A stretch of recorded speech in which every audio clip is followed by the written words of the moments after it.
Hi hello viewers అందరికి welcome friends. మన ఛానల్కి స్వాగతం friends. India versus Ireland series అయితే ముగించింది. సిరీస్ సమాప్తయామి. సో మొత్తానికి 304 రన్స్ తేడాతో ఘనమైన విజయాన్ని సాధించింది. So player of the match, player of the సిరీస్గా ప్రతిక రావల్ నిలిచింది.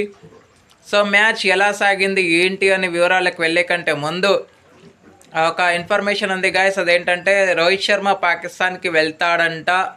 అది clarify,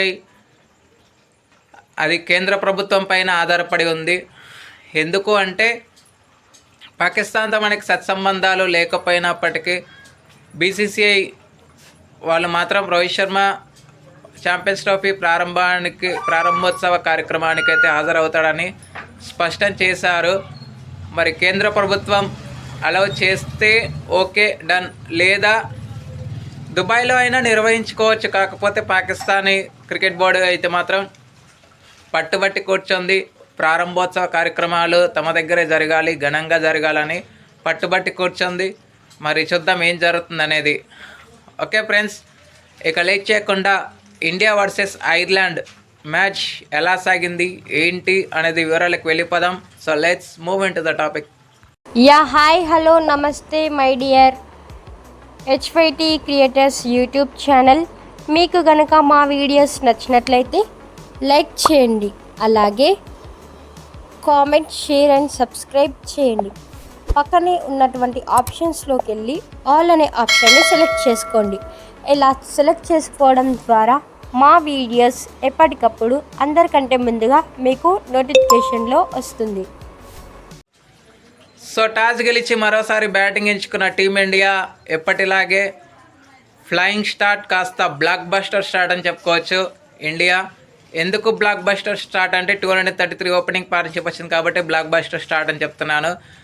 so starting first 2 overs ఒక చిన్నగా స్టార్ట్ చేశారు. అక్కడ నుంచి ప్రతిక రావల్ స్టార్ట్ చేసింది బౌండరీల హవా. తర్వాత స్మృతి మందన స్టార్ట్ చేసింది, కానీ లేటెస్ట్గా స్టార్ట్ చేసి స్మృతి మందన ప్రతిక రావల్ కంటే ముందే హాఫ్ సెంచరీకి అయితే చేరుకోవడం జరిగింది. పవర్ ప్లే లోపే హాఫ్ సెంచరీ చేరడం జరిగింది. సో మొత్తంగా మంచి పార్ట్నర్షిప్ అయితే సాగుతున్న టైంలో మేబీ 10 ఓవర్స్ లోపే 90 స్కోర్ అయితే వచ్చేసింది. సో చాలా వరకు రన్స్ అయితే కాంట్రిబ్యూట్ చేశారు అని చెప్పుకోవచ్చు. ఐర్లాండ్ వాళ్ళు అయితే మనకు చాలా ఎక్స్ట్రాస్ అయితే సమర్పించారని చెప్పుకోవచ్చు.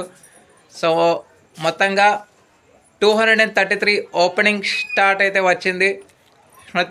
ప్రతిక రావల్ కూడా తన యొక్క 50 అయితే కంప్లీట్ చేసింది. అయితే 70 బాల్స్లోనే 100 రన్స్ వేసినటువంటి మందాన 10 బాల్స్లో 35 రన్స్ వేయడం అనేది ఆషామాషి విషయం కాదు. సో మొత్తంగా 80 బాల్స్లో 135 రన్స్ అయితే స్కోర్ చేసింది. ఇందులో 12 4లు 7 సిక్సర్లు అయితే ఉండడం గమనార్హం.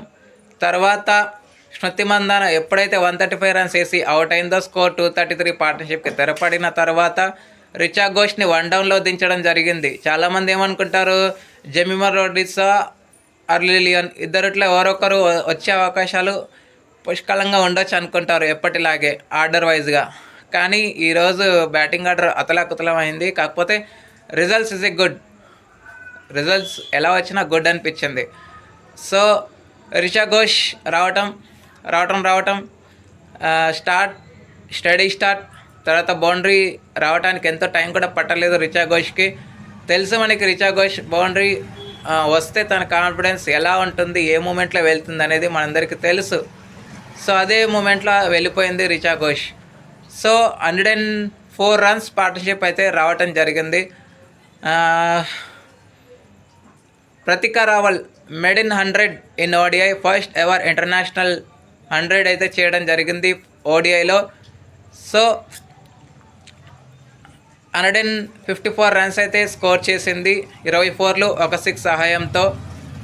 సో మొత్తానికి రిచా ఘోష్ 59 రన్స్ వేసి అవుట్ అయ్యే సమయానికి 337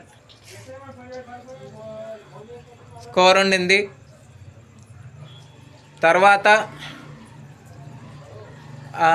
మరో పార్ట్నర్షిప్ 237 స్కోర్ ఉండింది. మరో పార్ట్నర్షిప్ బిల్డ్ చేయడానికి మంచి పార్ట్నర్షిప్ తెరపడింది. ఎవరెవరి మధ్య? ప్రతిక రావల్ అండ్ తేజల్ ఇద్దరు మంచి ఎగ్జాక్ట్లీ 50 పార్ట్నర్షిప్ బిల్డ్ చేసిన తర్వాత ప్రతిక రావల్ యొక్క ఇన్నింగ్స్కి అయితే తెరపడింది. అప్పటి వరకు అటాకింగ్ చేస్తున్నటువంటి ప్రతిక రావల్ అవుట్ అవడం అయితే జరిగింది. మొత్తానికి 154 రన్స్ మ్యాసివ్ ఇన్నింగ్స్కి తెరపడిందని చెప్పుకోవచ్చు. తర్వాత వచ్చినటువంటి ఎర్లీ లియోన్ ఇలా వచ్చి అలా వెళ్ళిపోయింది, 15 రన్స్ వేసి స్మాల్ క్యానియో. తర్వాత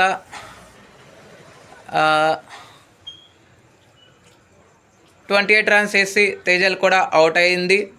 కానీ మరో వికెట్ పడకుండా జాగ్రత్త పడి 435 రన్స్ అయితే స్కోర్ చేసింది. అప్పటి వరకే 400 వచ్చేసింది. ఎక్కడ 47th ఓవర్లోనే 400 అయితే క్రాస్ అయింది కూడా. సో అలా అలా అలా వెళ్ళిపోతుంది స్కోర్ బోర్డ్.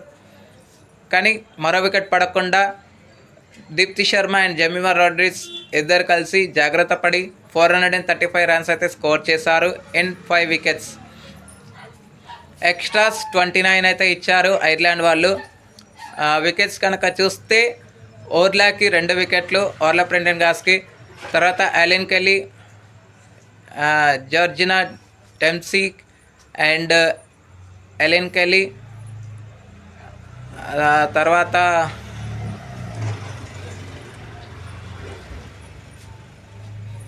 ఫ్రేయా సర్జినా జెన్స్, ఈ అమ్మాయికి 1 వికెట్ అయితే రావడం జరిగింది.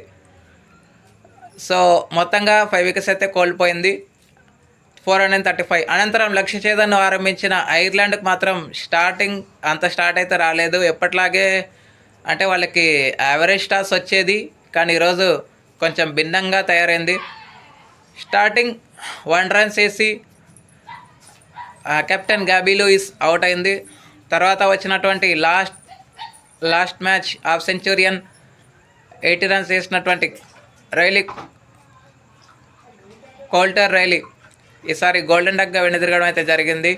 కానీ ఈ మ్యాచ్కి వీళ్ళు 100+ స్కోర్ చేశారు అంటే సరవ్ ప్రోబ్స్ అండ్ ప్రెండెన్గాస్ వీళ్ళిద్దరు పుణ్యమా అని వీళ్ళు 131 రన్స్ వరకైనా రాగలిగారు. లేకపోతే ఆ స్కోర్కి కూడా వస్తారా అనేది క్వశ్చన్ మార్క్స్ కూడా రేజ్ అయ్యాయి. సో వీళ్ళిద్దరు కలిసి 64 రన్స్ పార్ట్నర్షిప్ నెలకొల్పిన తర్వాత ఓర్లా ప్రెండెన్గాస్ 36 రన్స్ వేసి అవుట్ అయింది. 6 4ల సహాయంతో తను అవుట్ అయింది. కానీ టాప్ స్కోరర్ సరవ్ ప్రోబ్స్ కూడా అవుట్ అయ్యే సమయానికి ఎవరు కూడా అంతగా ఆకట్టుకోలేకపోయారని చెప్పుకోవచ్చు. 100 for 4 దగ్గర నుంచి 31 for the loss of 6 wickets వరకు అయితే వచ్చింది. అంటే 131 రన్స్కి ఆల్అవుట్ అయితే అయ్యింది. డబుల్ డిజిట్ స్కోర్ల కింద చెప్పాలి అంటే లియాపాల్ 15 రన్స్ వేయగా లారా డెలానీ 10 రన్స్ చేసింది. వీళ్ళిద్దరు మినహా అందరూ సింగిల్ డిజిట్స్కే పరిమితమయ్యారని చెప్పుకోవచ్చు. సో ఎక్స్ట్రాస్ మాత్రం మన వాళ్ళు 18 ఇచ్చారు. సో ఇక వికెట్స్ కనుక చూస్తే ఈరోజు మన టీమిండియా ఫీల్డింగ్ మాత్రం పండప్ అని చెప్పుకోవచ్చు. కాకపోతే రన్అట్స్ రూపంలో కొంచెం ట్రూ లేట్ అవుతున్నారు, అదొక్కటి కొంచెం చూసుకోవాలి. రన్అట్స్ కూడా చేశారు, చేయలేదని నేను చెప్పట్లేదు. కాకపోతే ఒక 2 రన్అట్స్ కొంచెం ట్రూ లేట్ అని చెప్పుకోవచ్చు. సో వాళ్ళ లక్కీగా బతికిపోయారు, కానీ వచ్చిన ఆపర్చునిటీని గ్రాప్ చేసుకోలేదు అంతే. సో దీప్తి శర్మకి 3 వికెట్లు, 3 for 27. తర్వాత తనుజా కన్వర్కి 2 వికెట్లు, మిన్నుమణికి 1 వికెట్, శాలి సత్కారికి 1 వికెట్, టిటా సాదికి 1 వికెట్, 2 రన్అట్ రూపంలో వికెట్స్ అయితే కోల్పోయాయి. సో మొత్తంగా 3-0 సిరీస్ అయితే టీమిండియా గుప్పెట్లోకి చేరింది. అండ్ మ్యాచ్ విన్ అయిన తర్వాత అమోల్ మజందార్ చెప్పడం ఏంటంటే ప్రతిక రావల్ని ఫ్యూచర్ మ్యాచెస్లో అంటే ఫ్యూచర్ బయలాటర్ సిరీస్లు కావచ్చు, టోర్నమెంట్స్ కావచ్చు, ఇందుట్లో ఓపెనర్గానే ప్రమోట్ చేస్తామని అయితే చెప్పారు. ఒకవేళ షెఫాలి వర్మ వస్తే కనుక కంపల్సరీ 1 డౌన్లోనే దించాల్సి వస్తుంది. ఇక షఫాలి వర్మ ఓపెనర్గా రావటం అనేది మనము చూడటం మాత్రం చాలా రేర్ అని చెప్పుకోవచ్చు. చూడాలి అనుకుంటే ఒకవేళ ఏమైనా ఇంజరీ కన్సర్న్స్ కానీ లేకపోతే కొన్ని అనివార్య కారణాల వల్ల కానీ ప్రతీకారావు దూరమైనా లేకపోతే స్మృతి మందన దూరమైనా అప్పుడు షఫాలి వర్మ రావచ్చేమో, కానీ ఈ ఓపెనింగ్ ఆర్డర్ని డిస్టర్బ్ చేయడం అనేది కరెక్ట్ కాదు. కాకపోవచ్చు, ఆల్మోస్ట్ కాదు.